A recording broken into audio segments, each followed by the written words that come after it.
বন্ধুরা তেলটা বসিয়ে রেখেছি গরম হওয়ার জন্য। করা হবে পেঁয়াজের নতুনত্ব ধরনের পেঁয়াজের পকোড়া।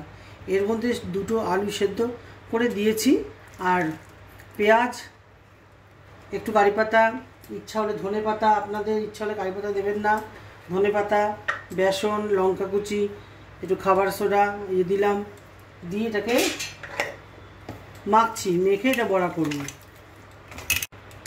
নতুনত্ব পেঁয়াজের বড়া পকোড়া বানাচ্ছি। সেদ্ধ আলু, পেঁয়াজ, লঙ্কা, ধনে পাতা, কারি পাতা আর বেসন দিয়ে। আপনারা কখনো খেয়েছেন কি পেঁয়াজের পকোড়া? দিয়ে আলু সেদ্ধ দিয়ে করে দেখবেন, খুব ভালো হয়। দেখি কতটা হয়।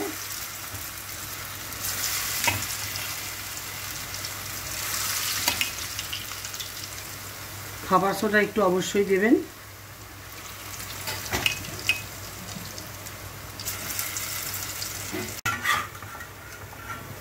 এক পিঠ হয়ে গেছে পেঁয়াজের পকোড়া।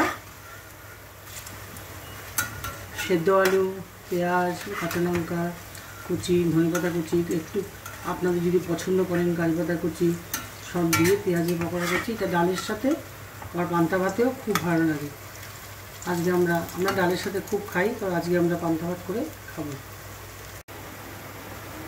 পকোড়া, পেঁয়াজের পকোড়া নতুন ধরনের তৈরি হয়ে গেছে। এটা কিন্তু খুব জল দেবেন না, শুকনো করে মাখবেন, দেখবেন কিরকম কুরকুরা হয়। বেশি জল দিলে কিন্তু কুরকুরা হবে না, নেতিয়ে যাবে। অল্প যেরকম দরকার সেরকম জল ছিটিয়ে ছিটিয়ে মাখবেন। এই হয়ে গেল পেঁয়াজের পকোড়া।